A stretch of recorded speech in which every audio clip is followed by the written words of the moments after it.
প্রাসাদের পদতলে বাতাসের সাথে চলে, মায়ের চক্ষু জলে ফোকলা বুড়োর নিশান ধরে দক্ষিণে যাও চলে। কৃষ্ণের পাঞ্চজন্য সেই তলে পাইবে শূন্য, যাও চলে ধরণীর অন্তর, সুদর্শন দেখাইবে পথের নিশান্তর। কমলার বাণী পড়িবে দিয়া মন, সেইখানে পাইবে কুবেরের ধন।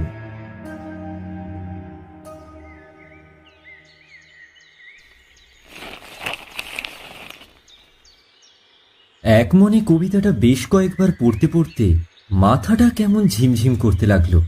কাগজটা আবার ভাঁজ করে হাতির দাঁতের কারুকার্য খচিত বাক্সটার মধ্যে পুরে সেটাকে দেরাজে রেখে ছাদে গিয়ে বসলাম। আমার নাম সাবর্ণ রায়চৌধুরী, ডাকনাম সাবু। কালিকাপুরের জমিদার বাড়ির বড় তরফের বংশধর। একসময় এই কালিকাপুর গ্রামে আদিত্যনারায়ণ রায়চৌধুরীর নামে বাঘি গরুতে এক ঘাটে জল খেত। সেই দুর্দণ্ড প্রতাপ আদিত্যনারায়ণ রায়চৌধুরীর বড় ছেলের নাতি হলাম আমি। একসময় এই রায়চৌধুরী পরিবারের ধন সম্পত্তি প্রচুর ছিল, আত্মীয় স্বজনের জাঁকজমকে ভরা থাকতো এই বাড়ি। কিন্তু আদিত্যনারায়ণ রায়চৌধুরীর মৃত্যুর পর যখন বাড়ির পড়তি সময় এলো, তখন অধিকাংশ আত্মীয় স্বজনরা যে যার মতন কেটে পড়ল। তখন আমার ঠাকুরদারাই এই বাড়ির হাল ধরে। আমার ঠাকুরদারা 3 ভাই, আর বাবার মুখে শুনেছিলাম তাদের মধ্যে সব থেকে পণ্ডিত ছিলেন আমার ছোট ঠাকুরদা। তবে একসময় তিনিও সন্ন্যাসী হয়ে গৃহত্যাগ করেন। আমার বাবাকে তিনি বড়ই ভালোবাসতেন, তাই যাবার আগে আমার বাবার হাতেই হাতির দাঁতের বাক্সটা দিয়ে বলেছিলেন, অখু, এই রায়চৌধুরী বাড়ির শেষ সম্পদ তোর হাতে তুলে দিলাম। যে এই ধাঁধার অর্থ পাঠোদ্ধার করতে পারবে সেই হবে এই সম্পত্তির অধিকারী। বাবা এই ধাঁধার সমাধান করার চেষ্টা না করলেও আমার মেজ ঠাকুরদা করেছিলেন। আর দুর্ভাগ্যবশত এই সম্পত্তি খুঁজতে গিয়ে তিনি আমাদের কুলদেবতার পুরনো ভাঙা মন্দিরে সাপের কামড়ে মারা গিয়েছিলেন। এইরকম একটা ঘটনা ঘটে যাওয়ায় বাবাও আর সেখানে থাকতে চাইলেন না। আমার মাকে নিয়ে তিনি সোজা চলে আসেন কলকাতায়। আর তার কয়েক বছর পরই এই কলকাতার মাটিতে আমার জন্ম হয়।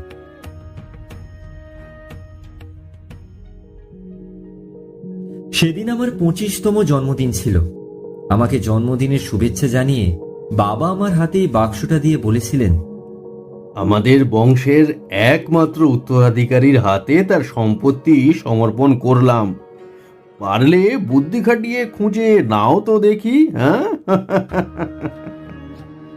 বাবার কাছেই ছোটবেলায় শুনেছিলাম আদিত্যনারায়ণ রায়চৌধুরী মানে আমার বাবার ঠাকুরদা ছিলেন খুবই প্রতাপশালী জমিদার। একদিন ভীমগাঁ থেকে রমেন্দ্র মৈত্র নামের একজন ভদ্রলোক ধুলাগড়ে আসেন। তার পাণ্ডিত্যে প্রীত হয়ে আদিত্যনারায়ণ তাকে তার বসত বাড়ির অতিথিশালায় আশ্রয় দেন। জমিদার মশাইয়ের ব্যবহার ও আন্তরিক আপ্যায়নে প্রীত হয়ে তিনিও ধুলাগড়েই থেকে যেতে চাইলেন। তখন আমার ছোট ঠাকুরদার পড়াশোনার জন্য সেই রমেন্দ্রবাবু নিযুক্ত হন। আর বলতেই হবে, রমেন্দ্রবাবুর জ্ঞানের দৌলতে আমার ছোট ঠাকুরদার আরও উন্নতি হলো। শহরে গিয়ে পড়াশোনা করে তিনি ইতিহাসে গোল্ড মেডেল পেলেন। তার মতো ছাত্র অনায়াসেই কলেজের প্রফেসরই পেতে পারত। তবে শৈশব থেকেই ছোট ঠাকুরদা কেমন যেন অবঘুরে টাইপের ছিলেন। অপরিসীম মেধার জ্ঞান থাকা সত্ত্বেও তিনি সব ছেড়ে ছুড়ে আবার গাঁয়ে ফিরে আসেন। রমেন্দ্র মৈত্র তখনও বেঁচে ছিলেন। তার সাথেই ছোট দাদু সময় কাটাতেন। আমাদের পুরনো ভাঙা কুলদেবতার মন্দিরে গিয়ে কিসব পুঁথি ঘাঁটতেন আর ইতিহাসের ওপর পত্র পত্রিকায় লেখালেখি করতেন। এমনকি এমনও শুনেছি যে তিনি নাকি আমাদের ধুলাগড়ের ওপর একটা বইও লিখেছিলেন। তারপর হঠাৎ একদিন রমেন্দ্র মৈত্র মারা যান। আর তারপরেই আমার ছোট ঠাকুরদা ঘর সংসার ত্যাগ করে সন্ন্যাস নিয়ে কোথায় চলে যান। তবে বাবার থেকে শুনেছিলাম রমেন্দ্র মৈত্রের মৃত্যুটা নাকি স্বাভাবিক ছিল না। সে যাই হোক, আমার বড় ঠাকুরদার মৃত্যুর পর থেকেই আবার জমিদারির অবস্থার অবনতি ঘটতে থাকে। সম্পত্তি নিয়ে বিবাদ করার মতো কেউ ছিল না, তাছাড়া পুরো বাড়ির সরানোর মতো ক্ষমতাও আমার বাবার ছিল না। ফলে বাড়িটা এখনো ওই অবস্থাতেই পড়ে আছে।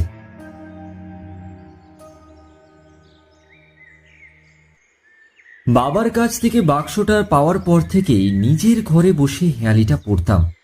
লাইনগুলো পড়তে পড়তে তার মধ্যে হারিয়ে যেতাম। কিন্তু আজ 1 মাস হয়ে গেল, কিছুতেই এই হেঁয়ালির অর্থ উদ্ধার করতে পারছি না।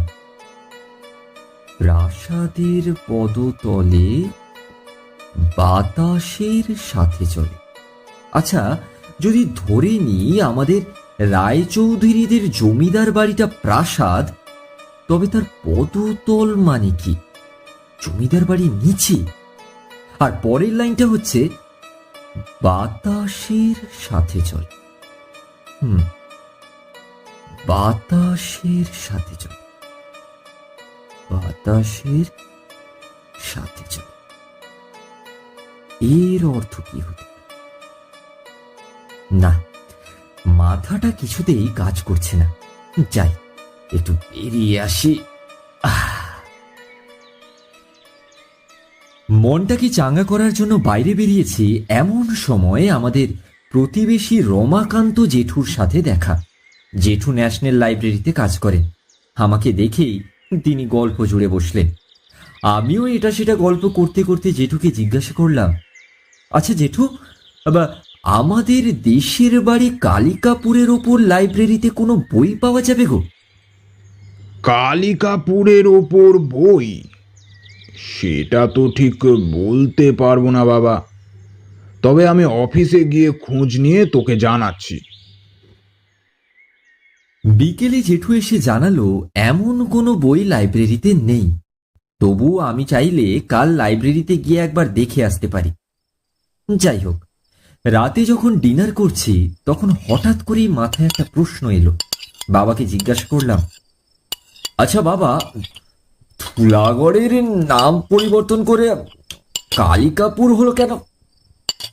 হঠাৎ করে আমাদের গ্রাম সম্বন্ধে আমার কৌতূহল দেখে বাবাও বেশ উৎসাহী হয়ে উঠলেন। খেতে খেতেই বললেন, গ্রামের নাম কেন পরিবর্তন করা হয়েছিল সেটার পিছনে একটা ঘটনা আছে। দাঁড়াও, আমি হাত মুখ ধুয়ে এসে ব্যাপারটা বলছি। বাবার খাওয়া প্রায় শেষ হতেই এসেছিল, তাই তাড়াতাড়ি পুরোটা কমপ্লিট করে তিনি হাত মুখ ধুয়ে এলেন। তারপর সামনের চেয়ারে হেলান দিয়ে বসে তিনি বলতে লাগলেন, তখন আমি বেশ ছোট, তাও বছর 8 বয়স হবে। তখনকার স্মৃতি খুব পরিষ্কার নয়, তবে আমার বাবার মুখে শোনা এই কাহিনী। তখন ছোটকা, মানে তোমার ছোট ঠাকুরদা, শহর থেকে ফিরে দিনের পর দিন পড়ে থাকতেন কুলদেবতার মন্দিরে। তখন আমার ঠাকুরদা, মানে আদিত্য নারায়ণ রায়চৌধুরী, কামাখ্যা থেকে ফিরে এলেন সাথে এক তান্ত্রিককে নিয়ে। সেই তান্ত্রিক আমাদের গাঁয়ের সীমানার শ্মশানে বসে সাধনা করত। একদিন তিনি ঠাকুরদাকে ডেকে বললেন, আদিত্য নারায়ণ, শোন, মা কালিকার অভিশাপ পড়েছে তোদের বংশে। তোদের বাড়িতে শীঘ্রই এক বিপদ আসতে চলেছে। মায়ের রোষে একদিন তোদের এই জমিদার বাড়ি শ্মশানে পরিণত হবে, আর তুই হারাবি তোর কোনো এক সন্তানকে। ঠাকুরদা বড়ই ধর্মভীরু ছিলেন, তাই তিনি সেই তান্ত্রিকের কাছে উপায় জানতে চান। তখন সেই তান্ত্রিক জমিদার বাড়ির জলাশয়ের সামনের ফাঁকা জমিতে কালিকা দেবীর মন্দির নির্মাণ করার পরামর্শ দেন, আর তার কথা মতো সেই মন্দির নির্মিত হয়, আর সেখানে নিত্য পুজো অর্চনাও চলতে থাকে। তা এক রাতে হঠাৎ করেই জমিদার বাড়িতে ডাকাত পড়ে। জমিদার বাড়িতে ঢোকার আগে তারা তান্ত্রিককে হত্যা করে। তারপর জমিদার বাড়িতে তন্ন তন্ন করে খুঁজে যৎসামান্য টাকা, গৃহিণীদের অলংকার আর যা যা দামি জিনিসপত্র পেয়েছিল সব লুট করে নিয়ে যায়। আর যাওয়ার আগে বাড়ির সবাইকে ভেতরে রেখে বাইরে দৌড় বন্ধ করে দিয়ে যায়, যাতে আমরা সাহায্যের জন্য চিৎকার না করতে পারি। সেদিন ছোটকা বাড়িতে ছিলেন না। তিনি যখন বাড়িতে ফিরে দেখেন যে বাড়ির দৌড় বন্ধ, তখন দৌড় খুলে আমাদের সকলকে তিনি উদ্ধার করেন।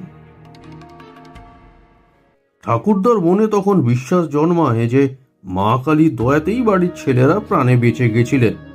তাই তিনি কালিকা দেবীর মন্দিরের সামনেই সেই তান্ত্রিকের মৃতদেহের বিধিপূর্বক সৎকারের ব্যবস্থা করেন।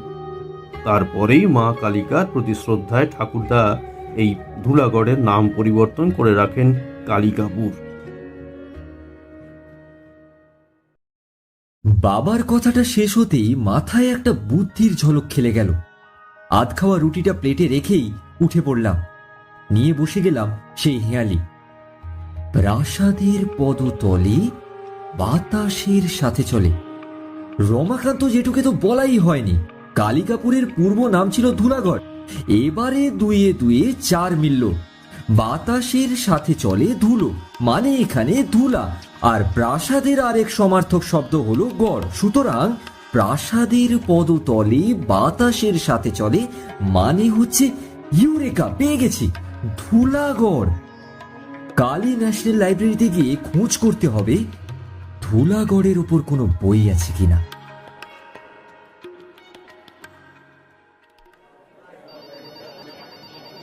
পরদিন খুব ভোরে উঠে আলিপুর ন্যাশনাল লাইব্রেরিতে পৌঁছালাম। বিস্তর বই ঘাঁটতে ঘাঁটতে রমাকান্ত জেঠুর সহকারী লোকটা একটা বই এনে দিয়ে বলল, দেখো তো, এইটা তোমার কাজে লাগবে কিনা। কই দাও দেখি। বইটা হাতে নিয়ে দেখলাম খুব পুরনো বই। কভার পেজটা ঝুরঝুরে হয়ে এসেছে। যত্ন করে না ধরলে পাতাগুলো হয়তো ভেঙে যেতে পারে। তাই টেবিলে এনে কভার পেজটা রুমাল দিয়ে ভালো করে মুছতে লাগলাম। একটু ধুলো ময়লা সরতেই বইয়ের নামটা চোখে পড়ল, ধুলাগড়ের ইতিহাস, লেখক প্রমিত নারায়ণ রায়চৌধুরী। লেখকের নামটা দেখে বেশ চমৎকৃত হলাম। বইটার লেখক আর কেউ নয়, আদিত্য নারায়ণ রায়চৌধুরীর ছোট ছেলে প্রমিত নারায়ণ রায়চৌধুরী, মানে আমার ছোট ঠাকুরদা।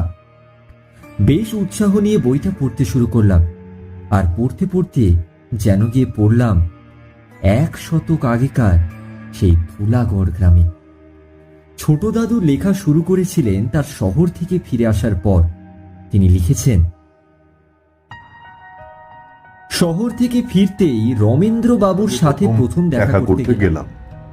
উনি আমায় দেখে অনেক খুশি হলেন, কিন্তু তিনি যে দুশ্চিন্তায় ভুগছিলেন সেটা স্পষ্ট বুঝতে পারলাম। আমাকে ডেকে তিনি বললেন, বাবা প্রমিত, তুমি না এলে অনেক বড় সড়ো ক্ষতি হয়ে যেত বাবা। তোমার মেজ দাদা আমায় অনেকবার শাসিয়ে দিয়েছে। তার তার অভিপ্রায় যে ভালো নয় সেটা আমি বুঝতে পেরেছিলাম আগে। আমার বহুকালের সাধনার উপযুক্ত মূল্য একমাত্র তুমিই দিতে পারবে বলে আমি মনে করি। এই নাও বাবা তোমার সম্পত্তি, এই নাও। এই বলে উনি হাতির দাঁতের বাক্সটি আমায় দিলেন। সেদিন বুঝতে পেরেছিলাম কত নির্লোভ আর পণ্ডিত মানুষ ছিলেন রমেন্দ্রবাবু। তিনি হেয়ালির টানে গুপ্ত সম্পদের নিশান প্রস্তুত করে রেখেছিলেন। তিনি জানতেন এই গোলক ধাঁধার একমাত্র সমাধান হয়তো আমিই করতে পারবো। তাছাড়া শুধু আর্থিক দিক থেকে নয়, ঐতিহাসিক দিক থেকেও এই যে অমূল্য। আমি আর রমেন্দ্রবাবু সেদিন যখন মন্দিরের দিকে চলেছি, তখন মনে হলো কে যেন আমাদের অনেকক্ষণ ধরে অনুসরণ করে চলেছে। এটুকু পড়ার পর আমি থামলাম। পরের অংশটা এতটাই নষ্ট হয়ে গেছে যে পড়ার উপযোগী নয়। পরের পাতার লেখাগুলো তাও একটু বোঝা যাচ্ছে, তাই সেখান থেকেই আবার পড়তে শুরু করলাম। রায়চৌধুরীদের কুলদেবতার মন্দিরটি সপ্তদশ শতকের স্থাপত্য শৈলীর উৎকৃষ্ট উদাহরণ। দেবতার মন্দিরটিতে প্রবেশের পথে সিংহদুয়ারগুলি কালের গ্রাসে নস্যাৎ হয়ে গেছে। খিলানগুলির গায়ে ইলোরার অনুকরণে যক্ষিণী মূর্তি, কোথাও বা কোণারকের অনুকরণে নারী পুরুষের আদিরসের ছবি বেলে পাথরের উপর খোদাই করা রয়েছে। সম্পূর্ণ মন্দিরটি জুড়ে ছোট বড় অসংখ্য ভাস্কর্য ছড়িয়ে আছে। আর মন্দিরটির বিগ্রহ হলেন আমাদের কুলদেবতা স্বয়ং বিষ্ণু। মন্দিরের বিগ্রহটিও বেশ কৌতূহল উদ্রেককারী। সাধারণত আমরা বিষ্ণুর 4 হাতে দেখি শঙ্খ, চক্র, গদা আর পদ্ম, কিন্তু আমাদের কুলদেবতার একটি হাতে সুদর্শন চক্র, অন্য হাতে একটি কলস, অনেকটা মা লক্ষ্মীর ধান কলসের মতো। এছাড়াও আরো একটি আশ্চর্যের বিষয় হলো মূর্তিটি কালনাগ বা পদ্মের উপর নয়, শঙ্খের উপর অধিষ্ঠিত। পিতার মুখে শুনেছিলাম ওই মন্দিরের পূর্ব দিকে একটা স্বর্ণের বিগ্রহ ছিল, আর তার হাতে স্বর্ণ কলসে থাকত নারায়ণী স্বর্ণ মুদ্রা। আমার পিতামহ স্বর্গত হরিনারায়ণ রায়চৌধুরীর মৃত্যুর আগেই আকস্মাৎ বিগ্রহটি মন্দির থেকে গায়েব হয়ে যায়, আর সেই স্বর্ণ কলস ও নারায়ণী মুদ্রাও আর খুঁজে পাওয়া যায়নি। তখন আমার মাতামহের এক গুরু ভাই সেই বিগ্রহ এই মন্দিরে প্রতিষ্ঠা করেছিলেন। কিছু মাস পরে এক ভূমিকম্প হয়ে যাওয়ায় মন্দিরটি বেশ ক্ষতিগ্রস্ত হয়। গ্রাম্য লোক সকল তখন সেটাকে দৈব অভিশাপ মনে করে মন্দিরে যাতায়াত বন্ধ করে দেয়। কিন্তু কিছুদিন পরেই দেখা যায় যে মন্দিরের মেঝের পাথরগুলি ইতস্তত বিক্ষিপ্তভাবে রয়েছে। কিন্তু ভূমিকম্পের ফলে মেঝের পাথর এভাবে উঠে আসবে কেন? তাছাড়া দেখে মনে হয় যেন শাবল জাতীয় কোনো ভারী যন্ত্র দিয়ে পাথরগুলি খুঁড়ে তুলে ফেলা হয়েছে। তবে কি রমেন্দ্রবাবুর কথাই ঠিক? মন্দিরের পুরাতন বিগ্রহ আর স্বর্ণকলসের নারায়ণী মুদ্রা লোভেই সে এত বড় পাপ করলো? ছি ছি ছি ছি ছি ছি! রায়চৌধুরী বাড়ির যে এত বড় কুলাঙ্গার হতে পারে তা আমার স্বপ্নেরও অতীত। রমেন্দ্রবাবুর লাশটা দেখেই সন্দেহ হয়েছিল যে এর মৃত্যু স্বাভাবিক নয়। না, আর নয়, এবার সবটা বাবাকে জানাতেই হচ্ছে। এ বোঝা আমি আর বইতে পারছি না। তাই এত দূর এগোনোর পর আবার পড়ায় বাধা পড়ল। এর পরের পাতাগুলো নেই, কিন্তু এখানে একটা ব্যাপার লক্ষ্য করার আছে। পাতাগুলো কিন্তু খুলে নেওয়া হয়নি, তাড়াহুড়োয় ছিঁড়ে নেওয়া হয়েছে, যার প্রমাণস্বরূপ ছেঁড়া পাতাগুলোর কিছুটা অংশ বইয়ের ভাঁজের দিকে আটকে আছে। লেখাটার তাল যেন কেটে গেল। অনেকগুলো পাতার পর আবার কিছুটা পাওয়া গেল, তবে সে লেখা এতটাই অস্পষ্ট যে ঠিক মতো আর পড়া গেল না। তাই অগত্যা বইটা ফেরত দিতে গেলাম। তখন লাইব্রেরিয়ান বলল, কি ব্যাপার বলুন তো? এই পুরনো বইটার চাহিদা হঠাৎ করে এমন বেড়ে গেল কেন? আমার আগেও কেউ এই বইটার খোঁজ করেছিল নাকি? হ্যাঁ মশাই, এই কিছুদিন আগেই একজন লোক এসেছিলেন বইটার খোঁজ নিতে। তিনি তো সারাদিন ধরেই বইটা পড়লেন, পরদিন আবার এসে বইটা নিয়ে যেতে চাইলেন, কিন্তু আমরা দিই। আসলে এসব পুরনো বই আমরা নিয়ে যাওয়ার অনুমতি কাউকে দিন। আচ্ছা, এই বইটার বেশ কিছু পাতা মিসিং, মানে টেনে ছিঁড়ে নেওয়া হয়েছে। কি বলছেন? এ তো ভারী ঝামেলা হলো। বই পড়তে পড়তে এইভাবে যদি কেউ মাঝের পাতা ছিঁড়ে নেয় তাহলে তো ভারী মুশকিল। আচ্ছা, আপনি আমায় লোকটার নাম, ঠিকানা আর ফোন নাম্বার দিতে পারবেন? হ্যাঁ অবশ্যই, আপনি এখানে একটু দাঁড়ান, আমি দেখে বলছি। এই বলে লাইব্রেরিয়ান রেজিস্টার ঘাঁটতে লাগলো, আর তারপরেই সে জানালো লোকটার নাম অলোকেশ দত্ত, ঠিকানা 10A Gurusaday road, Kolkata 12, phone নম্বর 23457898। ঠিকানাটা পুরো ভুয়ো দেখেই বুঝতে পারলাম, তবুও একবার নাম্বারটা ডায়াল করলাম। The number you dialed is not in service. ভুয়ো নম্বর। নামটাও নিশ্চয়ই জালি হবে, তাই আর সময় নষ্ট না করে বেরিয়ে পড়লাম।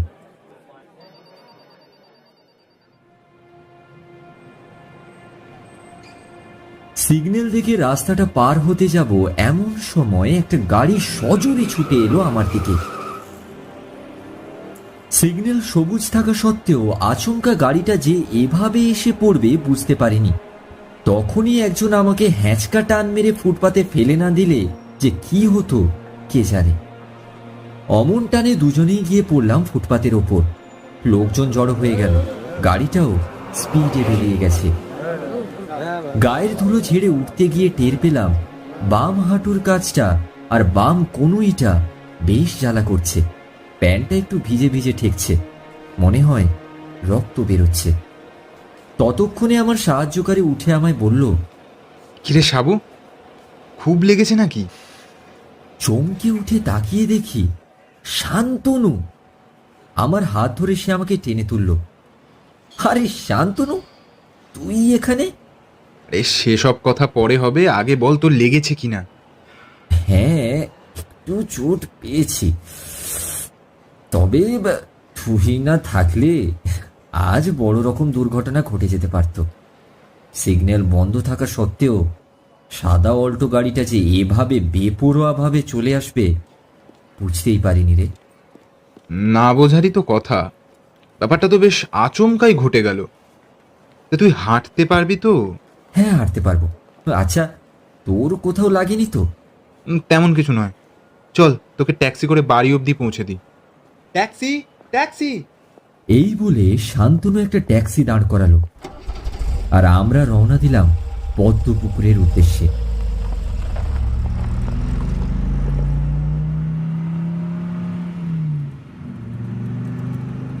তুই রানাঘাট থেকে এখানে কি কোনো কাজে এসেছিস?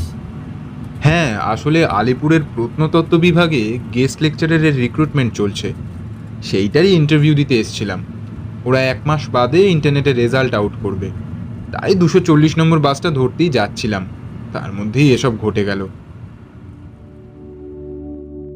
শান্তনু আমার কলেজ লাইফের বন্ধু।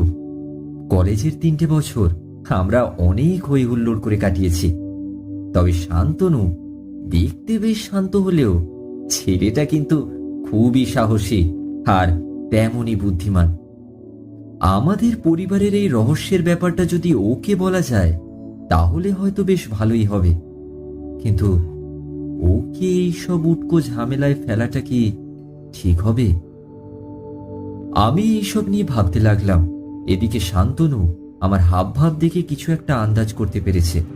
এমন সময় সে নিজেই বলে উঠল, কিরে, এত কি ভাবছিস বলতো?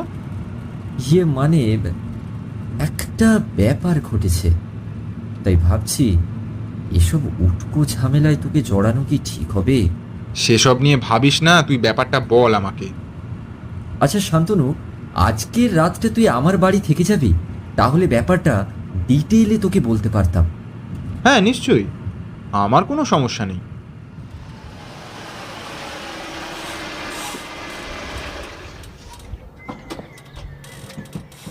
খানিকক্ষণ পর আমরা বাড়িতে পৌঁছালাম। বাড়িতে ঢুকতেই মা আর বাবা আমার অবস্থা দেখে ব্যস্ত হয়ে পড়লেন। বাড়ির ল্যান্ডলাইনটা পাশে বাজছিল, সেদিকেও তারা খেয়াল করলেন না। চোট পাওয়া জায়গায় ওষুধ লাগিয়ে আমি আর শান্তনু জলখাবার খেতে বসেছি, আবার সেই ফোন বেজে উঠল। বিরক্ত হয়ে মাকে বললাম, মা ফোনটা ধরো না, তখন থেকে বেজে চলেছে। রান্নাঘর থেকে বেরিয়ে মা বললেন, ছাড় তো সব। সেই দুপুরবেলা থেকেই একজন বারবার ফোন করছে, কিন্তু কথা বলছে না। রং নাম্বার হবে হয়তো। আচ্ছা শান্তনু, যে ব্যাপারটা বলার জন্য তোকে ডাকলাম এবার সেটা বলি। খেতে খেতে শান্তনুকে আমাদের ধুলাগড়ের কথা বলতে যাব, আবার সেই ফোন বেজে উঠল। এবার বাধ্য হয়ে আমি ফোনটা তুললাম। হ্যালো। উত্তরে কোনো কথা এলো না, কিন্তু কয়েক সেকেন্ড পরেই ফোনের ওপাশ থেকে একটা গম্ভীর গলার স্বর শোনা গেল। সাবর্ণ রায় চৌধুরী বলছো? হ্যাঁ বলছি, আপনি কি বলছেন? আমি কে বলছি সেটা জেনে তোমার কোনো কাজ নেই, শুধু এইটুকু জেনে রাখো যে আধা ব্যাপারী ব্যাপারে বেশি মাথা ঘামানো ভালো না। তুমি ছেলে মানুষ, তাই অল্পের উপর দিয়ে গেছে। বেশি শার্লক হোমস হবার চেষ্টা করো না। কথাটুকু বলেই ফোনটা কেটে দিল লোকটা। আমি বাবা আর শান্তনুকে ফোনের ব্যাপারটা আর সকাল থেকে যা যা ঘটেছে সব বললাম। বাবা তো শুনেই বেশ চিন্তিত হয়ে পড়লেন। সাবু, ও সম্পত্তি আমার চাই না বাবা। এ সম্পত্তি অভিশপ্ত। এর জন্যই রমেন্দ্র মৈত্র আর আমার মেজকা মারা গিয়েছিলেন। তুমি আমাদের একমাত্র ছেলে, তোমার কিছু হলে আমি নিজেকে ক্ষমা করতে পারবো না বাবা। ইস, কেন যে তোমায় ওই হেয়ালির কবিতাটা দিতে গেলুম। ততক্ষণে আমারও রোগ চেপে গেছে। একবার গাড়িতে ধাক্কা দেবার চেষ্টা, আবার ফোনে হুমকি। এর শেষ আমি দেখেই ছাড়ব। তাই জোর গলায় বাবাকে বললাম, সম্পত্তির ওপর লোভ আমার নেই বাবা, তবে আমার শরীরেও রায়চৌধুরী বংশের রক্ত বইছে। আমিও এর শেষ দেখেই ছাড়ব।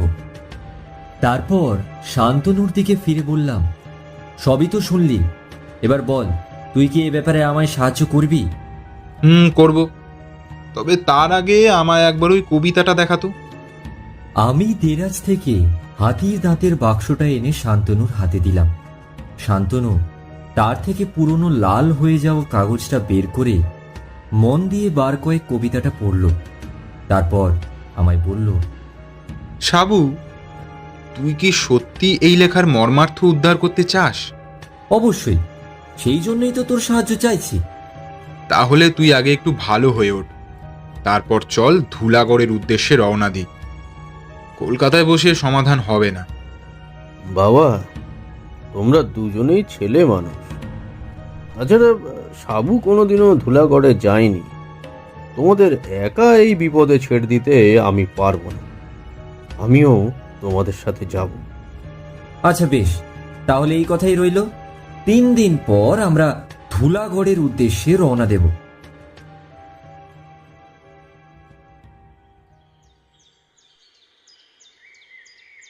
পরের দিন সকালবেলা ঘুম থেকে উঠতেই বাড়ির লেটার বক্সে একটা চিঠি পাওয়া গেল। বাবা দেখলেন সাদা রঙের খামে প্রেরকের কোনো নাম ঠিকানা নেই। তাছাড়া পোস্ট অফিসের কোনো স্ট্যাম্পও নেই। শুধু খামের উপরে কালো কালিতে লেখা আছে, সাবর্ণ রায়চৌধুরী। চিঠিটা বাবার হাত থেকে নিয়ে খুলতেই দেখলাম সাদা ফুলস্কেপ কাগজে গোটা গোটা বাংলায় লেখা আছে, সাবর্ণ রায়চৌধুরী, আমার লোক তোমার উপর সর্বদা চোখ রেখেছে। ধুলাগড়ের ব্যাপারে অহেতুক কৌতূহল দেখাতে এলে ফল ভালো হবে না। কালকের ঘটনায় আশা করি কিছুটা বুঝতে পেরেছ আমরা কত দূর যেতে পারি। তাই ধুলাগড় থেকে দূরে থাকাই তোমার জন্য মঙ্গলকর হবে। চিঠিটা পড়া শেষ করেই আমি শান্তনুকে বললাম, জানিস, কাল শুধু একবার লাইব্রেরিতে গিয়ে ধুলাগড়ের ওপর একটা পুরনো বই দেখছিলাম। তাতে কয়েকটা পাতা ছেঁড়া থাকায় সেটুকু শুধু লাইব্রেরিয়ান ভদ্রলোককে বলেছিলাম। তারপরই এত কিছু। শান্তনু একটু ভেবে বলল, এক ভাই, ব্যাপারটা যতটা সরল মনে হচ্ছে ততটা কিন্তু নয়। আমার মন বলছে আমাদের যাত্রা শুরুর আগে আরো কিছু ঘটবে। আমারও তাই মনে হচ্ছে। আচ্ছা বাবা, তুমি মেজ ঠাকুরদা, রমেন্দ্র মৈত্র আর ছোট ঠাকুরদা ছাড়া আর কেউ কি এই ব্যাপারে জানতো? জানতো তো অবশ্যই, নাহলে রমেন্দ্রবাবু বা মেচকা খুন হতো না। আমি আর শান্তনু একসাথে বলে উঠলাম, খুন? হ্যাঁ, খুন। তবে এসবের পুরোটা আমার জানা নেই। শুধু মনে আছে ছোটকা যাওয়ার আগে এই হেয়ালিটা আমার হাতে দিয়ে বলেছিল রমেন্দ্রবাবুর মৃত্যুটা নাকি উনি মেনে নিতে পারেননি। এটা একটা পারিবারিক কলঙ্ক, তাই ছোটকা কিছু খুলে বলেননি। আর মেচকার খুনের সময় আমি মামা বাড়ি ছিলাম, তাই সবটা জানি না। তবে ছোটকার থেকেই জেনেছিলাম মেচকার গলার নলিটা নাকি কাটা ছিল। বেশ রহস্যময় ব্যাপার তো। রমেন্দ্রবাবু আর আমার মেজ ঠাকুরদা খুন হয়েছিলেন, আর গতকাল আমাকে হুমকি দেওয়া হলো। না, খুব তাড়াতাড়ি এই রহস্যের কিনারা করতে হবে।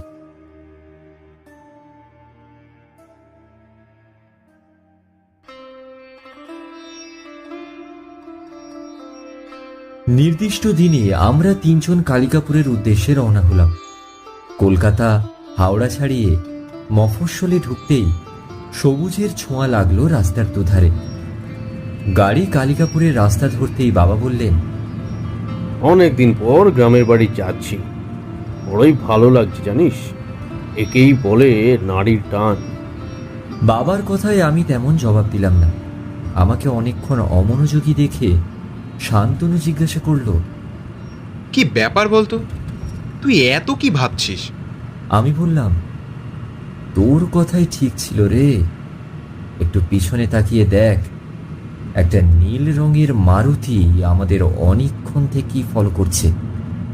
শান্তনু গাড়ির পেছনের গ্লাস থেকে দেখে বলল, নতুন ব্রিজে টোল ট্যাক্স দেওয়ার জন্য যখন গাড়িটা থেমেছিল, তখন গাড়িটা থেকে একবার লক্ষ্য করেছিলাম। তবে এখন চুপ থাক, দেখি কি হয়। কালিকাপুরে ঢোকার আগেই একটা রেলওয়ে ক্রসিং পড়ে। আমাদের গাড়িটা সেখানে ঢোকার আগেই পেছনের গাড়িটা দ্রুত বেগে ছুটে এলো আমাদের গাড়িটার গা ঘেঁষে। ফলে আমাদের গাড়ির লুকিং গ্লাসটা ভেঙে গেল। আমাদের পাঞ্জাবি ড্রাইভার হিন্দি ভাষায় কটা খিস্তি দিতে দিতে গাড়ি থামিয়ে নামতে যাবে, এমন সময় নীল মারুতিটা আমাদের গাড়ির সামনে এসে সজোরে ব্রেক কষে দাঁড়িয়ে গেল। তার থেকে নেমে এলো দুজন সন্ডা মার্কা লোক, হাতে তাদের পিস্তল। আমাদের ড্রাইভারের দিকে একজন পিস্তল তাক করে বলল, যেখানে বসে আছিস চুপ করে বস, না হলে খুলি উড়িয়ে দেবো। অন্যজন পিস্তল নিয়ে আমাদের দিকে তাক করে বলল, তোদের মধ্যে শ্রাবণ রায়চৌধুরী কে? তোমরা কারা? সাবর্ণর খোঁজ কেন করছো? পিস্তলধারী আমাদের গাড়ির দরজাটা খুলতে যাবে, এমন সময় শান্তনু গাড়ির দরজাটা আচমকা খুলতেই লোকটার হাত থেকে পিস্তলটা ছিটকে পড়লো রাস্তায়। আমাদের ড্রাইভারটাও বেশ করিতকর্মা। যে লোকটা তার দিকে পিস্তল তাক করেছিল, সে তার সঙ্গীর দিকে তাকাতেই সর্দারজি তার হাতে লাগালো এক ক্রদ্দা। লোকটার হাত থেকে পিস্তলটা গিয়ে পড়লো সোজা ড্রাইভিং সিটে। ততক্ষণে আমিও নেমে পড়েছি। ক্যারাটের ক্লাসটা যে এতটা কাজে লাগবে বুঝতে পারিনি। শান্তনু নেমে পিস্তলটা পা দিয়ে ঠেলে গাড়ির নিচে চালান করে দিতেই লোকটা শান্তনুকে আক্রমণ করতে যাবে, তার আগেই আমি ওপাশের দরজা খুলে নেমে পড়েছিলাম। জাম্প দিয়ে সোজা লোকটার ওপর পড়ে লোকটার ঘাড়ে লাগালাম এক প্যাঁচ। লোকটা ঘাড় ধরে বসে পড়ল। লোকটা আচমকা অতর্কিত আক্রমণের জন্য প্রস্তুত ছিল না। অন্য লোকটার দিকে পিস্তল তাক করে সর্দারজি বলে উঠলেন, सरदार जी के साथ पंगा, 1 इंच भी हिले तो इसी बंदूक से तुम्हारा काम तमाम हो जाएगा। লোক দুটোর এমন অবস্থা দেখে ওদের ড্রাইভার গাড়ি ঘুরিয়ে স্টার্ট দিল। লোক দুটো ভয়ে দ্রুত গাড়িতে গিয়ে বসলো। তারপর গাড়িটা আমাদের গন্তব্যের বিপরীত দিকে চলে গেল। শান্তনু ততক্ষণে গাড়ির নিচের পিস্তলটা তুলে নিয়ে বলল, এটা রেখে দে সাবর্ণ, পরে আমাদের কাজে লাগবে। हाँ साहब जी, रख लीजिए, मुसीबत में काम आएगा। अब आप लोग सब गड्डी में बैठ जाइए, मैं आप लोगों को जल्दी पहुंचा देता हूं। আমরা সবাই গাড়িতে উঠে বসতেই দ্রুত গতিতে গাড়ি ছুটে চলল সবুজ ঘেরা কালিকাপুর গ্রামের দিকে। গ্রামে ঢুকতেই বাবা পথ দেখিয়ে নিয়ে চললেন রায়চৌধুরী জমিদার বাড়ির দিকে। গাড়িটা একটা পিচের রাস্তার সামনে থামলো। সেখানে গাড়ি থেকে নেমে বেশ কিছুটা পথ হেঁটেই একটা বড় বাঁধানো পুকুরের ওপারে ভগ্ন প্রায় জমিদার বাড়ি দেখতে পেলাম। গ্রামে গাড়ি থামতেই একগুচ্ছ কাঁচাকুচোর দল ভিড় করে এলো শহুরে মানুষজন দেখতে। কেউ কেউ ভালো করে গাড়িটা দেখতে লাগলো। আশেপাশে বুড়ো জোয়ানরাও দাঁড়িয়ে আমাদের দেখতে লাগলো। কিছুক্ষণ বাদে একজন 24-এর ছেলে হাত জোড়ো করে নমস্কার করে বলল, আগে আমি তরুণ পাল, কর্তামশাইয়ের চিঠি পেয়ে আপনাদের আসার জন্য অপেক্ষা করছিলাম। বাবাও প্রীতি নমস্কার জানিয়ে বললেন, আমি অক্ষয় রায়চৌধুরী, দীনবন্ধুবাবুকে চিঠি দিয়ে আমাদের আসার খবর দিয়েছিলাম। তা দীনবন্ধুবাবু কোথায়? তাকে তো দেখছি না। আগে বাবা কিছুদিন আগে বাড়ি ফেরার পথে পড়ে গিয়ে পায়ে চোট পেয়েছেন। আমি ওনার ছেলে, আপনাদের আনতে এসেছি। আমরা তো জরুরি কাজে এসেছি, তাই নায়েব কাকাকে আমাদের থাকার একটা ব্যবস্থা করতে লিখেছিলাম। তাহলে এখন কি উপায়? হে মা, এসব বলে লজ্জা দেবেন না বাবু। আপনারা আমাদের গ্রামের অতিথি। আপনারা যদি আমাদের বাড়িতে আতিথ্য গ্রহণ করেন তবে ভালোই লাগবে। আরে না না না না, শুধু শুধু তোমাদের কষ্ট দেব, তার চেয়ে একটা হোটেলের ব্যবস্থা করলে। কর্তা বাবু, এই গ্রামে চা আর মুদির দোকান ছাড়া তেমন কিছু নেই। হোটেল পাবেন না। স্ট্যান্ডের দিকে কিছু খাবার হোটেল আছে, তাও আপনাদের যোগ্য নয়। তাছাড়া আমরা তো আপনাদের থাকার বন্দোবস্ত করে রেখেছি, আপনারা আসুন। ছেলেটির চমৎকার ব্যবহারে আমাদের খুব ভালোই লেগেছিল, তাই সর্দারজিকে নিয়েই আমরা দীনবন্ধু বাবুর বাড়ির দিকে রওনা দিলাম। দীনবন্ধু বাবুর বাড়িতে আতিথ্য লাভ করে প্রীত হলাম। বিকেলে দীনবন্ধু বাবুর সাথে কথা বলতে গিয়ে আরও একটা বিষয় আমাদের চিন্তার কারণ হয়ে উঠল। বাবা দীনবন্ধু বাবুকে লিখেছিলেন, আমরা কয়েকদিনের মধ্যেই একটা জরুরি কাজে গ্রামে আসব। আমাদের কয়েকদিনের থাকা ও খাওয়ার একটা ব্যবস্থা করতে পারলে খুব ভালো হয়। টেলিগ্রাম পাওয়ার পরদিনই তিনি হাট করে বাড়ি ফেরার পথে পড়ে গিয়ে পায়ে চোট পান। দীনবন্ধু বাবুর সাথে কথা বলতে গেলে উনি বললেন, কর্তা বাবু, আমার বয়স হলেও এখনো দোকান বাজার আমিই করি। সেদিন ফিরতে একটু দেরি হয়ে গিয়েছিল, সন্ধ্যাও নেমে এসেছিল। তা গ্রামের পথঘাট আমার তো সবই চেনা, তাই ধীরে ধীরেই আসছিলাম। কিন্তু হঠাৎ মনে হলো কেউ যেন আমাকে পিছন থেকে ধাক্কা মারলো। হাতে ব্যাগ ছিল, তাই টাল সামলাতে পারলাম না। জমিতে পড়ে গিয়ে মারাত্মক রকম চোট পেলাম। আমি জিজ্ঞাসা করলাম, আপনি কাউকে লক্ষ্য করেননি? না ছোট কর্তা, খুবই অন্ধকার ছিল, তাই কাউকে দেখতে পাইনি। বিষয়টা আমাদের তিনজনকেই বেশ ভাবিয়ে তুলল। পরপর ঘটনাগুলো যেভাবে ঘটছে, বেশ সাবধানে থাকতে হবে। সে রাতটা নির্বিঘ্নে কেটে গেল। পরের দিন সকালে তরুণকে সাথে নিয়ে আমরা তিনজন বেরিয়ে পড়লাম। ভাঙা জমিদার বাড়ির সামনে গিয়ে উপস্থিত হলাম আমরা। বাম দিকে কালিকা মন্দির, ভগ্ন প্রায় দশা। সেদিকে দাঁড়িয়ে তরুণ জিজ্ঞেস করল, ছোট কর্তা, আপনারা কি এখানে কোনো গুপ্তধনের খোঁজে এসেছেন? আমি বেশ অবাক হয়ে বললাম, হ্যাঁ, কিন্তু তুমি কি করে জানলে? একটা কথা আপনাদের বলি, কয়েকদিন আগে এখানে একদল লোক এসেছিল। তারা জমিদার বাড়িতে ঢুকে অনেক খোঁজাখুঁজি করে। আমাদের গ্রামের ছোটু ও লুকিয়ে শুনেছে। ওরা নিজেদের মধ্যে গুপ্তধনের ব্যাপারে কথা বলাবলি করছিল। বুঝলাম। তবে গুপ্তধন কিনা জানি না, কিন্তু কিছু একটা রহস্য তো লুকিয়ে আছে তোমাদের এই কালিকাপুরে। আপনাদের যদি কোনো সাহায্যের দরকার হয় আমায় বলবেন, আমি আমার সাধ্যমতো চেষ্টা করব। এবার আমরা মন্দিরের একটু কাছে গেলাম। এই কদিনে কবিতাটা আমার প্রায় মুখস্থ হয়ে গিয়েছে। শান্তনুকে বললাম, প্রাসাদের পদতলে বাতাসের সাথে চলে, মায়ের চক্ষু জলে, ফোকলা বুড়োর নিশান ধরে দক্ষিণে যাও চলে। কিছু বুঝলি? তরুণ তো হাঁ করে আমার কথা শুনতে লাগলো। শান্তনু কি যেন একটা ভাবলো, তারপর বলল, আচ্ছা তরুণ, এই মন্দিরের আশেপাশে খুব পুরনো গাছ আছে? বাবু, এই জায়গাটা খুব পুরনো তো, গাছ প্রচুর আছে। মন্দিরের পেছন দিকটাও তো জঙ্গল হয়ে আছে। কি রে শান্তনু, কিছু ক্লু পেলি নাকি? একটা পেয়েছি বটে। কালিকা মন্দিরের সামনে দেখ একটা স্বচ্ছ জলের পুকুর, তাতে মন্দিরের প্রতিচ্ছবি পড়ে, অর্থাৎ মায়ের চক্ষু জলে।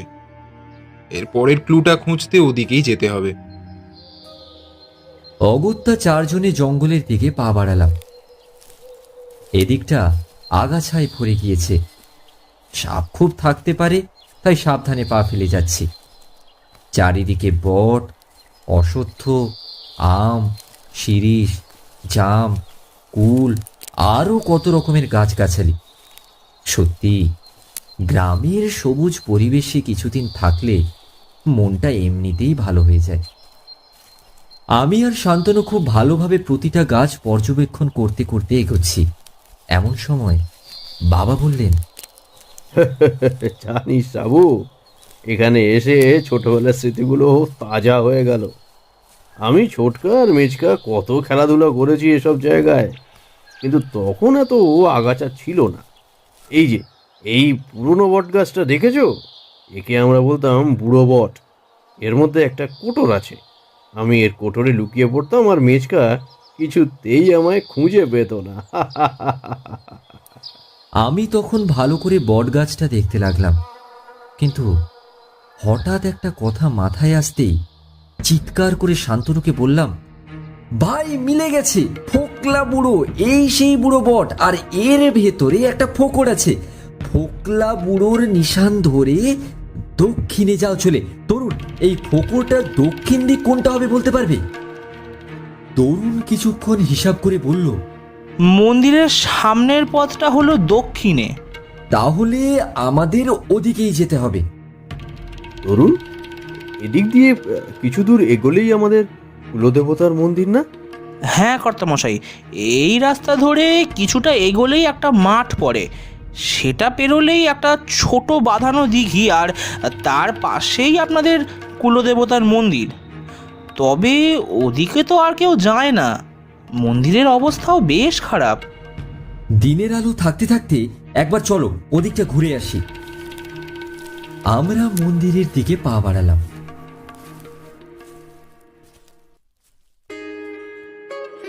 কুলদেবতার মন্দিরটা দূর থেকে দেখতে বাংলার মন্দিরের মতো হলেও কাছাকাছি যেতেই মন্দিরের স্থাপত্যের মধ্যে দক্ষিণ ভারতীয় মন্দিরগুলোর নির্মাণ কৌশলের সংমিশ্রণ দেখা গেল। প্রবেশদ্বারের সম্মুখের দোলন মঞ্চটা ভগ্নপ্রায়। খিলানগুলোর কারুশিল্পে রামায়ণ মহাভারতের ছোঁয়া লক্ষণীয়। নাট মন্দির পেরিয়ে মূল মন্দিরের গর্ভগৃহে প্রবেশ করলে মনে হয় সুদূর অতীতের পাতায় চলে এসেছি। মন্দিরের চতুষ্কোণ খিলানের গায়ে স্থাপত্যগুলো দেখতে দেখতে শান্তনু আর আমি চলেছি। তরুণ বাবাকে নিয়ে গর্ভগৃহের দিকে এগিয়ে চলেছে। সন্তর্পণে পা ফেলছে তারা, কারণ সামনের মেঝের বেশ কয়েকটা পাথর স্থানচ্যুত। ছোট ঠাকুরদার লেখা ধুলোগড়ের ইতিহাস বইতে বিগ্রহের যে বর্ণনা ছিল তা সামনে দেখতে পাচ্ছি। বড়ই অদ্ভুত লাগছে। খুব ভালো করে যদি পর্যবেক্ষণ করে দেখিস তবে বুঝতে পারবি বিগ্রহটা খুব বেশি হলে 150 বছরের পুরনো। সে তুলনায় মন্দিরটা দেখ অনেক বেশি প্রাচীন। এমন দোলমঞ্চ আর চৌকো খিলান আনুমানিক 12 শতাব্দীর পর, বাংলায় সুলতানি আমলের পর দেখা যেত। তবে একটা জিনিস কি খেয়াল করেছিস? আমাদের আসার আগে অনেকেই এই মন্দিরে বেশ অনেকবার ইনভেশন চালিয়েছে। মন্দিরের মেঝের পাথরগুলোর অবস্থাটা একবার দেখ, তুইও বুঝতে পারবি। তবে যতদূর মনে হচ্ছে কেউই তাদের উদ্দেশ্যে সফল হয়নি। যদি হতো তাহলে এত হুমকি, আক্রমণ, এমনকি দীনবন্ধু বাবুর মতো নিরীহ মানুষকে এমন আক্রমণের সম্মুখীন হতে হতো না। তা ঠিক। আচ্ছা চল, আজকে ফিরে যাওয়া যাক, কালই সব গুছিয়ে নিয়ে আবার আসবো। আমরা সবাই আবার দীনবন্ধু বাবুর বাড়িতে চলে এলাম। দুপুরবেলা খাওয়া দাওয়া সেরে একটু বিকেলের দিকে বেরিয়েছিলাম। হঠাৎ ধুলো উড়িয়ে একটা সাদা অলথ আমাদের সামনে এসে দাঁড়ালো। তার থেকে নামলো একটা মাঝারি হাইটের ভদ্রলোক। চোখে সোনালি ফ্রেমের চশমা পরা, পরনে সাদা শার্ট আর গাঢ় নীল প্যান্ট। হাতে দামি সিগারেট টানতে টানতে একরকম আদেশের সুরেই তিনি জিজ্ঞাসা করলেন, আপনাদের মধ্যে মিস্টার সাবর্ণ রায়চৌধুরীকে। আমি বললাম, কেন? তাতে আপনার কি দরকার? লোকটি আমার আর শান্তনুর দিকে তাকিয়ে বলল, আপনারা তো কলকাতা থেকে এসেছেন, আপনাদের সাথে আমার কিছু কথা আছে, একটু সাইডে আসুন। আপনাকে আমরা চিনি না, জানি না, আপনার সঙ্গে কোথায় যাব? দেখুন, নষ্ট করার মতো সময় আমার নেই। বিষ্ণু মন্দিরের সামনের মাঠটার ওপারে একটা বাড়িতে বসে একটু কথা বলবো আপনাদের সাথে। দেখুন মিস্টার, আপনাকে আমরা চিনি না, তাই যা বলার এখানে সবার সামনেই বলুন। লোকটা বিরক্ত হয়ে সর্দারজি আর তরুণের দিকে তাকিয়ে থাকায় আমি বললাম, তরুণ, তুমি বরং সর্দারজিকে তোমাদের ওই কানাইয়ের দোকান থেকে চা খাইয়ে নিয়ে এসো। তরুণ আর সর্দারজি চলে যেতেই লোকটা বলল, এবার বলুন, আপনাদের মধ্যে সাবর্ণ রায়চৌধুরী কে? আমি একবার বাবার শান্তনুর দিকে তাকিয়ে বললাম, আমি সাবর্ণ রায়চৌধুরী, বলুন কি বলবেন। লোকটা বলল, আমি পরাণ মল্লিক, আমার এক্সপোর্টের ব্যবসা আছে। আপনারা যে উদ্দেশ্য নিয়ে এসেছেন, আমার উদ্দেশ্য এক। আমি ব্যবসায়ী মানুষ, তাই ব্যবসার হিসাবে বলি, আমরা যদি একসাথে গুপ্তধন খোঁজার চেষ্টা করি, তবে যা পাবো দুজনেরই 50-50। কি বলে? তার মানে আপনার কাছে ধুলাগড়ের ইতিহাস বইটা ছেঁড়া পাতাগুলো আছে? You are quite intelligent. আর আমি যদি ভুল না করে থাকি তো আলিপুরের হামলা, আমার বাড়িতে হুমকির চিঠি, ধুলাগড়ে আসার পথে গুন্ডা পাঠানো, এমনকি দীনবন্ধু বাবুকে ধাক্কা দিয়ে আহত করা, সবই আপনার অঙ্গুলি হেলনেই হয়েছে। দেখুন মিস্টার রায়চৌধুরী, যে জিনিসটা আমার নিজের প্রাপ্য, সেটা আমার চোখের সামনে দিয়ে অন্য কেউ নিয়ে যাবে, এটা কি করে হতে দিই বলুন? আপনি রমেন্দ্র মৈত্রের কবিতাটা হাতে পেয়ে সেটাকে উদ্ধার করতে পারেননি বলেই সেদিন আমাকে অপহরণ করার জন্য লোক পাঠিয়েছিলেন, তাই তো? আপনি তো সবই জানেন দেখছি, তাই নতুন করে বলার কিছু নেই। আপনি আমার প্রস্তাবটার ব্যাপারে কি ঠিক করলেন বলুন? গুপ্তধনের লোভ আমার নেই, তবে এটা আমার পারিবারিক সম্পত্তি, তাই এই রহস্যের সমাধান করার জন্যই আমরা এখানে এসেছি। তাই এখানে কোনো ব্যবসার ডিল করতে আমি অপরাগ। আমার জবাব শুনে লোকটা তার চশমা নামিয়ে কটমট করে তাকাতে লাগলো আমার দিকে। আমার প্রস্তাবটা ভেবে দেখলে ভালো করতেন। ধন্যবাদ। চলো বাবা, বেরোনো যাক। আয় শান্তনু, বলে আমি এগোতে লাগলাম। ততক্ষণে বিকেল প্রায় গড়িয়ে যেতে বসেছে। দীনবন্ধু বাবুর বাড়ির দিকে এগোতে যাব, তখন এক সন্ন্যাসী আমাদের উল্টো দিক থেকে আসছিলেন। মুখ পাকা গোঁফ ও শুশ্রুতে আচ্ছন্ন, মাথায় জটা। অনেক বয়স হলেও সাদামাটা গেরুয়া বসনে তার চেহারাটা বেশ সুকুমার। এক হাতে রুদ্রাক্ষের মালা আর অন্য হাতে ত্রিশূল, কপালে চন্দনের তিলক। বাবা দেখলাম এক দৃষ্টে তাকিয়ে ওনার দিকে। এই দেখে সন্ন্যাসীও মৃদু হেসে আমাদের দিকে এগিয়ে এসে হাত তুলে সবাইকে আশীর্বাদ করে বললেন, যশস্বী ভব। আমরা করজোড়ে ওনাকে প্রণাম করতে উনি নারায়ণ নারায়ণ বলতে বলতে আমাদের পেরিয়ে চলে গেলেন মন্দিরের দিকে।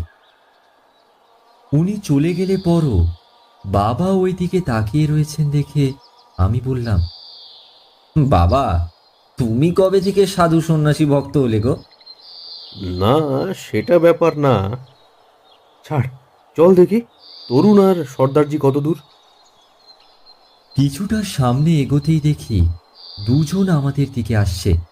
আমি তরুণকে জিজ্ঞাসা করলাম, এই অন্ধকারে ওই সন্ন্যাসী মন্দিরে গেলেন দেখলাম, উনি কি ওখানেই থাকেন?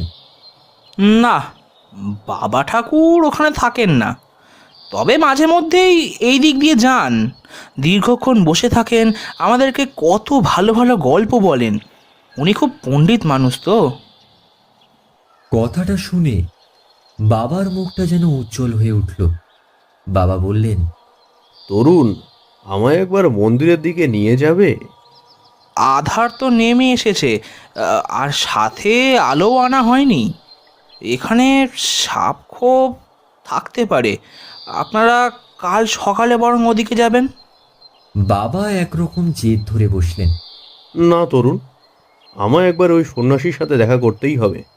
কিন্তু কর্তাবাবু, উনি যে কখন কোথায় থাকেন তার তো কোনো ঠিক নেই। তবুও বলছেন যখন, চলুন। তবে মোবাইলের টর্চগুলো একটু অন করে নিন। আমরা সবাই নিজের মোবাইলের টর্চ চালিয়ে মন্দিরের দিকে এগিয়ে গেলাম, কিন্তু সেখানে গিয়ে সন্ন্যাসীর দেখা পাওয়া গেল না। বাবার অনুমান ওই সন্ন্যাসী হলেন তার ছোটকা। তাই বাবাকে বোঝানোর চেষ্টা করলাম, ছোট ঠাকুরদা কত বছর আগে চলে গিয়েছেন, আদৌ তিনি এখন বেঁচে আছেন কিনা সন্দেহ। যাই হোক, সেদিন রাতে যখন শুয়ে আছি তখন আমার মাথায় কবিতাটার বাকি লাইনগুলো ঘুরতে লাগলো।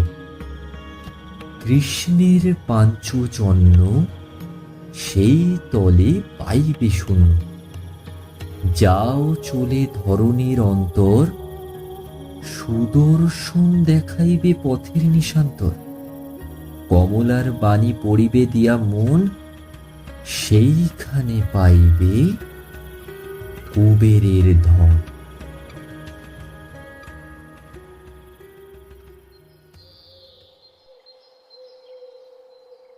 সকালবেলা কোনো রকমের প্রাতরাশ করেই বেরিয়ে পড়লাম আমাদের গন্তব্যের অভিমুখে।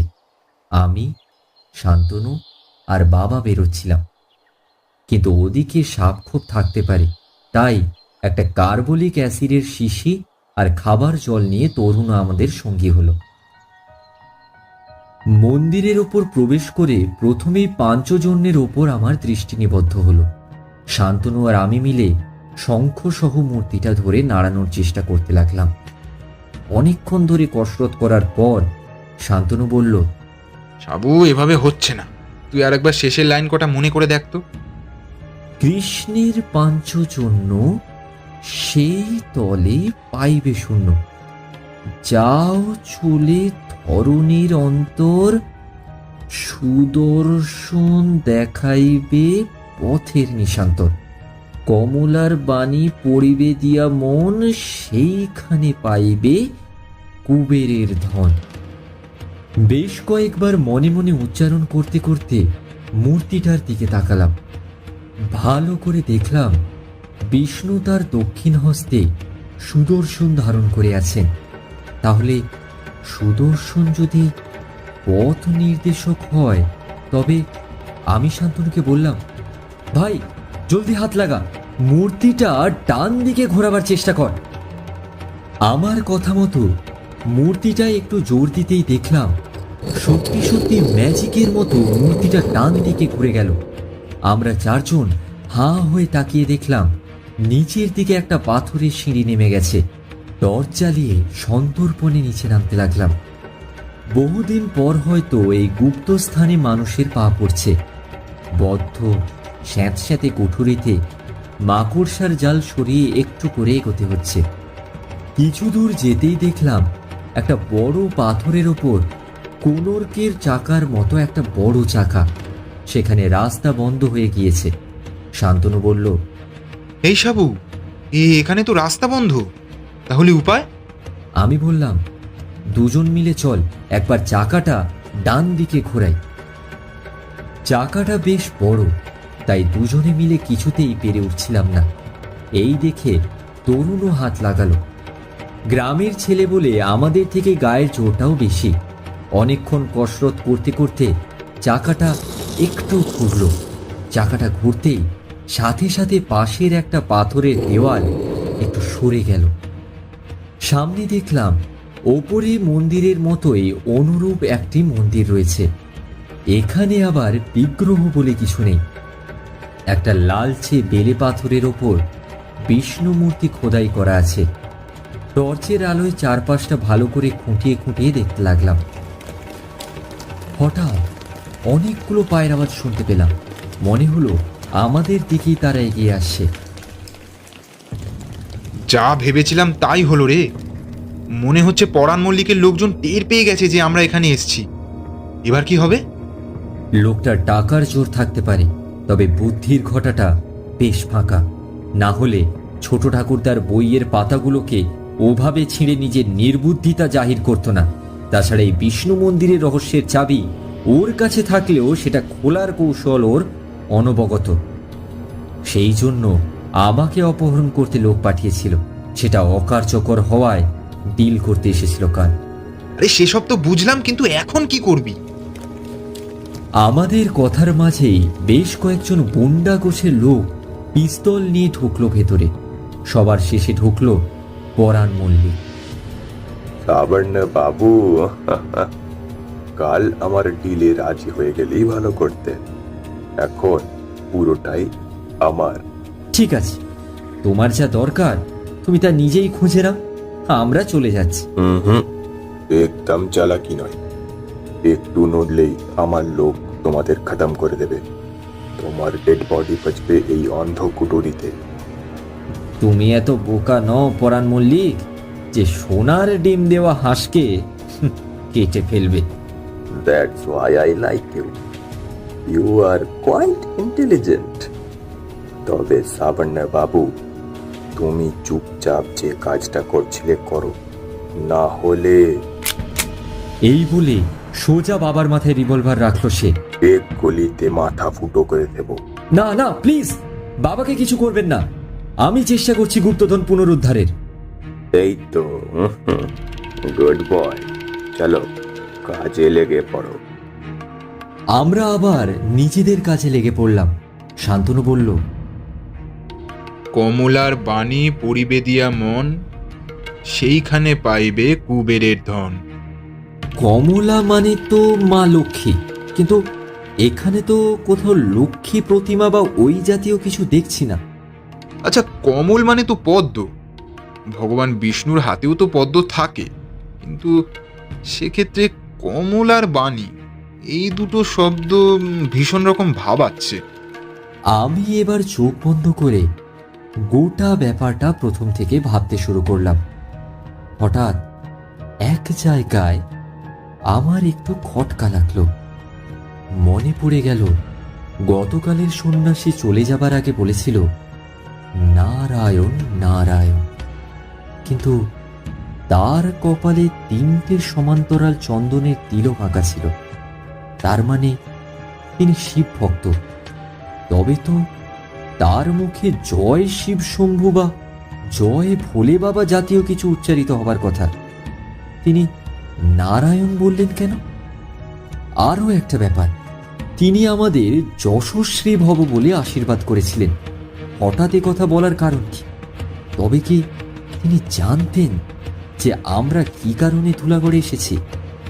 সবটাই কেমন তালগোল পাকিয়ে রয়েছে, কিন্তু একটা কথা ঠিক, যে নারায়ণের আর এক নাম বিষ্ণু। তাহলে সব রহস্যের উত্তর লুকিয়ে আছে এই বিষ্ণু মূর্তির মধ্যে। কিন্তু কমলার বাণী বলতে রমেন্দ্র মৈত্র কি বোঝাতে চেয়েছিলেন? ঠিক এই সময় একটা অভাবনীয় ঘটনা ঘটে গেল। একটা লোক গুটি গুটি পায়ে গুপ্ত কুঠুরির বাইরে থেকে ভেতরের পরিস্থিতিটা একবার দেখে নেয়। একটা গুন্ডা প্রবেশদ্বারের দিকে পেছন করে দাঁড়িয়ে আছে, বাবার মাথায় পিস্তল ঠেকিয়ে। তার পেছনে পরাণ মল্লিক কোমরে হাত দিয়ে দাঁড়িয়ে বিষয়টা তদারকি করছে। সদ্য আগত লোকটা আচমকাই একটা পিস্তল নিয়ে সন্তর্পণে এগিয়ে পরাণ মল্লিকের গলাটা শক্ত হাতে জড়িয়ে ধরে তার মাথায় পিস্তলটা ঠেকিয়ে বলল, ए सब भाड़े का टट्टू लोग, जल्दी से अपना अपना पिस्तल फेंक दो, नहीं तो तुम्हारा बॉस का खोपड़ी उड़ जाएगा। লোকটার শক্ত হাতের চাপটে এমনি পরাণ মল্লিকের দম বন্ধ হবার উপক্রম হচ্ছিল। তার উপর পিস্তলের ভয়। কষ্ট করে দম নিতে নিতে সে বলল, পিস্তল ফেলে দে তোরা। গুন্ডাগুলো যখন তাদের পিস্তল ফেলে দিল, তখন শান্তনু, তরুণ আর আমার মুখে হাসি ফুটে উঠল। সাবাস সর্দারজি। তরুণ চটপট পিস্তলগুলো কুড়িয়ে নিল। পিস্তলগুলো তোলার সময় তরুণের পকেট থেকে একটা ডেট ক্যালেন্ডারের ছোট কার্ড মাটিতে পড়ে গেল। আমি সেটা তুলে তরুণকে দেবার আগে চোখে পড়ল তার সামনে একটা মা লক্ষ্মীর ছবি আছে। হঠাৎ একটা কথা মাথায় আসতেই তরুণকে জিজ্ঞাসা করলাম, তরুণ, তুমি লক্ষ্মীর পাঁচালি পড়েছো কখনো? তরুণ একটু অবাক হয়ে বলল, না ছোট কর্তা, ওসব তো মেয়ে বউরা বৃহস্পতিবারের সন্ধ্যাবেলায় পড়ে, তবে আমি শুনেছি। কিছুটা মনে করে বলতে পারবে? চেষ্টা করছি। বলে একটু ভেবে বলতে শুরু করলো, দোল পূর্ণিমা নিশি নির্মল আকাশ, ধীরে ধীরে বহিতেছে মলয় বাতাস, লক্ষ্মী দেবী বামে করি বসি নারায়ণ, কহিতেছে নানা কথা সুখে আলাপন। এত দূর বলতেই তাকে থামিয়ে হেসে বললাম, দারুণ তরুণ। তারপর শান্তনুর দিকে তাকিয়ে বললাম, চল, সলভ হয়ে গেছে ধাঁধা। সবাই তখন অবাক হয়ে আমার দিকে তাকিয়ে। আমি শান্তনুকে বললাম, দেখ, মূর্তিটার পদমূলের সামনে একটা পাথরের পদ্ম ফুল আছে। কমল মানে পদ্ম, আবার কমল মানে লক্ষ্মী। এবার দেখ ভালো করে। বলে পাথরের পদ্ম ফুলটি ধরে বাম দিকে ঘোরাতে লাগলাম। সামান্য একটু ঘোরাতেই পাথরের খোদিত বিষ্ণু বিগ্রহটি সরে গিয়ে ভেতরের অন্ধকার একটি ছোট স্থান দেখা গেল। 4 সেলের টর্চটা সেখানে ফেলতেই দেখা গেল সোনার নারায়ণী মুদ্রার স্তূপ। আর সবচেয়ে যেটা চোখে পড়ার মতো, সেটা হলো একটা হাত দেড়েক সোনার বিষ্ণু মূর্তি। মূর্তিটার চাকচিক্য কিছুটা ম্লান হয়ে এলেও শঙ্খ, চক্র, গদা ও পদ্মে বিভূষিত বিষ্ণু মূর্তিটা সত্যিই খুব সুন্দর। তবে সবচেয়ে বিস্ময়কর ব্যাপার হলো, মূর্তিটির ওপর টর্চের আলো পড়তেই একটা চাপা ফোঁসফোঁসানির শব্দ কানে এলো। ভালো করে কিছু বোঝার আগেই আমাদের দুপাশে দাঁড়ানো দুই গুন্ডার সাথে পরাণ মল্লিকের কি চোখাচোখি ইশারা হলো জানি না, তারা দুজন আমাকে আর শান্তনুকে ধাক্কা দিয়ে ওই গর্তের কাছে গিয়ে একজন সোনার মূর্তিটাকে টেনে বার করার জন্য এগিয়ে গেল, আর অন্যজন হাত বাড়িয়ে নারায়ণী মুদ্রার ওপর খাবল বসালো। ঘটনাটা এত শীঘ্র ঘটে গেল যে কিছু করার বা বলার অবকাশ রইল না। তারপরেই দুজন বাবা গো মা গো বলে ডান হাত দুটো বাম হাত দিয়ে চেপে মাটিতে যন্ত্রণায় গড়াগড়ি খেতে লাগলো। তরুণ বলল, মনে হয় সাপে কেটেছে। ততক্ষণে দুজনের অবস্থা বেশ সঙ্গীন। আমরা টর্চের আলো মূর্তিটির পদমূলে ফেলতেই দেখলাম নারায়ণী মুদ্রার পেছন দিকে রাখা মূর্তিটির পায়ে গুটিসুটি মেরে পড়ে রয়েছে একটা কালো কেউটে। আমরা তখন এনারই ফোঁসফোঁসানির আওয়াজ পেয়েছিলাম। সে এখন হিংস্র ফণাটা তুলে রেখেছে।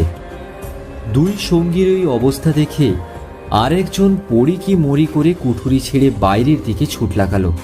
পরাণ মল্লিকের চোখ দুটো ছানা বড়ার মতো হয়ে গেছে। আমরা সবাই স্থির চোখে সাপটার দিকে তাকিয়ে আছি। তরুণ বলল, কেউটে বড় বিষধর সাপ ছোট কর্তা, এদিকে সরে আসুন। বলেই সে কার্বলিক অ্যাসিডের শিশি থেকে আমাদের চারপাশে কিছুটা কার্বলিক অ্যাসিড ছড়িয়ে দিল।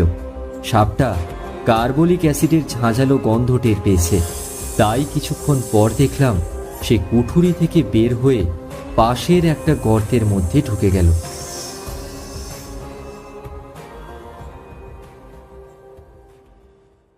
ভয়ে তখনও আমাদের বুক কাঁপছে, কেউ এগোতে সাহস পাচ্ছি না। এমন সময় আমাদের সবাইকে চমকে দিয়ে মশাল হাতে একজন প্রবেশ করলেন। সন্ন্যাসী ঠাকুর।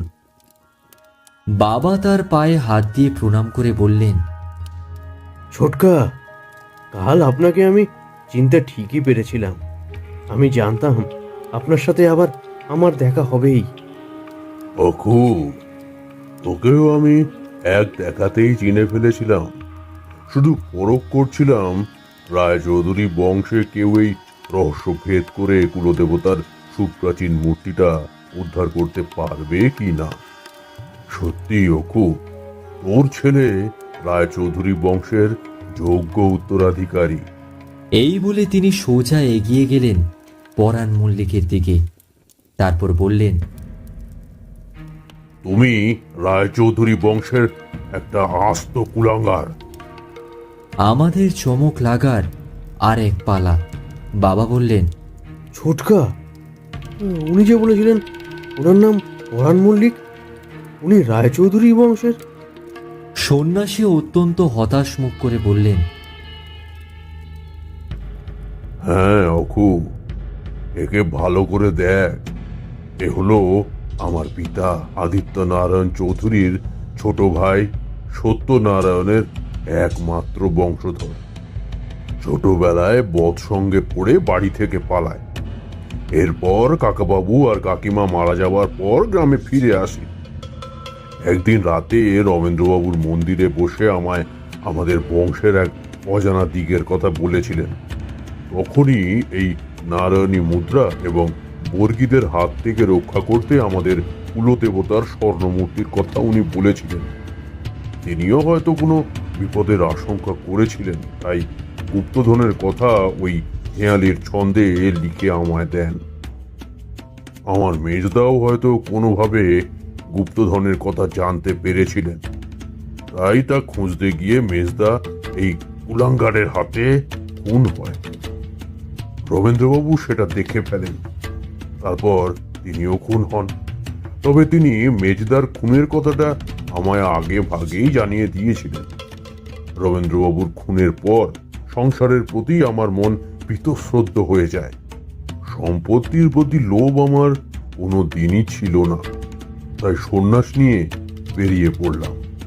ছোট ঠাকুরদার কথা শেষ হতে না হতেই পরাণ মল্লিক একবার পালানোর চেষ্টা করল, তবে তরুণ আর সর্দারজি তাকে ধরে ফেলে। বাবা এবার বললেন, দেখো, তোমার সব জারিজুরি ধরা পড়ে গিয়েছে। এখন তোমার আসল পরিচয়টা দাও, আর রমেন্দ্রবাবুকে কিভাবে মারলে সত্যি কথা স্বীকার করো। না হলে এই অন্ধ কুটুরিতে ফেলে রেখে চলে যাব। এই সম্পত্তির সাথে তুমি পচে মরবে। কষ্ট করে দম নিতে নিতে সে বলল, আমি পরাণ মল্লিক নয়, আমার আসল নাম পরাণ রায়চৌধুরী। মেজদার খুনটা রমেন্দ্রবাবু থেকে ফেলেছিলেন। তাকে বাঁচিয়ে রাখা আমার পক্ষে ক্ষতিকারক হতো। উনি আর ছোটদা প্রতি রাতে মন্দিরের দিকে যেতেন, সেটা আমি জানতাম। এক রাতে দেখলাম তিনি একাই যাচ্ছেন, ছোটদা সাথে ছিল না। তখন রমেন্দ্রবাবুর মুখে ছোড়াটা বসিয়ে রাতের অন্ধকারে আমি গ্রাম ছাড়ি। তারপরে আমি বহুদিন ধরে এই সম্পত্তি খোঁজার চেষ্টা করেছি, কিন্তু ব্যর্থ হয়েছি। একদিন একটা সোর্স থেকে ছোটদার লেখা ধুলাগড়ের ইতিহাস বইটার কথা শুনতে পাই। লাইব্রেরিতে পরপর দুদিন বইটার প্রতিটা পাতায় খুঁজেছি, যদি কোনোভাবে গুপ্তধনের কথা জানতে পারি। কোইন্সিডেন্টলি তৃতীয় দিন সাবর্ণা রায়চৌধুরী বইটা পড়ার জন্য নেয়। সেটা জানতে পেরেই ওকে পথ থেকে সরিয়ে দেবার নানা প্রয়াস চালাই। পরে বুঝতে পারি এই হেয়ালির অর্থ উদ্ধার করা আমার সাধ্য নয়, তাই সাবর্ণকে অপহরণ করার চেষ্টা করি। ধন্যবাদ মিস্টার পরাণ, এইটুকুই আমার জন্য যথেষ্ট। হিন্দিভাষী সর্দারজির মুখে স্পষ্ট বাংলা শুনে আমরা তার দিকে তাকালাম। এতগুলো ঘটনা ঘটার পর যে হঠাৎ করে এই চমক পাবো আশা করিনি, তাই অবাক হয়ে বললাম, সর্দারজি? সর্দার নয় সাবর্ণবাবু, আমি ইন্সপেক্টর দিবাকর সেন, সিবিআই, কলকাতা। অনেকদিন ধরেই পরাণবাবুর পিছু করছিলাম তার বিরুদ্ধে প্রমাণ জোগাড় করার জন্য। সেদিন যখন আপনার অ্যাক্সিডেন্টটা দেখলাম, বুঝেছিলাম আপনার ক্ষতি করার পেছনে এর কোনো মতলব আছে, তাই ড্রাইভার সেজে আপনাদের সাথে আসি। কিন্তু এনার বিরুদ্ধে প্রমাণ? ব্যাপারটা বুঝলাম না। আপনারা হয়তো জানেন না, ইনি একজন কুখ্যাত স্মাগলার। এতদিন প্রমাণ ছিল না, সেই জন্যই আমরা কিছু করতে পারিনি। কিন্তু স্মাগলিং এর প্রমাণ না পেলে কি হবে? খুনের অপরাধে তো এনাকে হাজতবাস করাতেই পারবো। কি বলেন মিস্টার পরাণ? এই বলে ইন্সপেক্টর দিবাকর তাকে নিয়ে চলে গেল। ছোট ঠাকুরদা এবার আমার দিকে এগিয়ে এসে বললেন, বাবা সাবর্ণ, তুমি এই সম্পত্তি উদ্ধার করেছো, তাই এখন থেকে এর মালিক তুমি। সম্পত্তির লোভ আমার নেই ঠাকুরদা, শুধু রহস্যের সমাধান করতে এখানে এসেছিলাম। তাই ভাবছি এখন এগুলো সব সরকারের প্রত্নতাত্ত্বিক বিভাগে দান করাই শ্রেয় হবে। আমার কথাতে খুশি হয়ে ছোট ঠাকুরদা আমার মাথায় হাত বোলাতে লাগলেন। বেঁচে থাকো বাবা, জীবনে অনেক বড় হও, বংশের মুখ উজ্জ্বল করো। বাবা এবার এগিয়ে এসে বললেন, ছোটকা, এবার আমাদের সাথে কলকাতায় চলো। আর কতদিন সন্ন্যাসী হয়ে ঘুরে ঘুরে বেড়াবে? ছোট ঠাকুরদা হালকা হেসে বললেন, বাবা অখু, আমার জন্য সংসার নয়। এতদিন সন্ন্যাসীর বেশে যক্ষের মতো রায়চৌধুরী বংশের সম্পত্তি আগলেছি। এখন থেকে আমি সত্যিই মুক্ত, তাই আবার সাধনায় মনোনিবেশ করব। তোমরা যাও। সেদিনের মতো সব কাজ মিটিয়ে আমরা তিনজন কলকাতার উদ্দেশ্যে রওনা দিই। ছোট ঠাকুরদাকে কলকাতায় না আনতে পারলেও কালিকাপুরে থেকে যাওয়ার জন্য তাকে রাজি করাতে পেরেছি। তবে এখনো অনেক কাজ বাকি আছে। আমাদের পুরনো বাড়িটা মেরামত করতে হবে, আগেকার চমকটা আবার ফিরিয়ে আনতে হবে। যতই কলকাতায় বড় হই না কেন, একটা নারীর টান আছে এই কালিকাপুরে, ওরফে ধুলাগড়ের মাটিতে।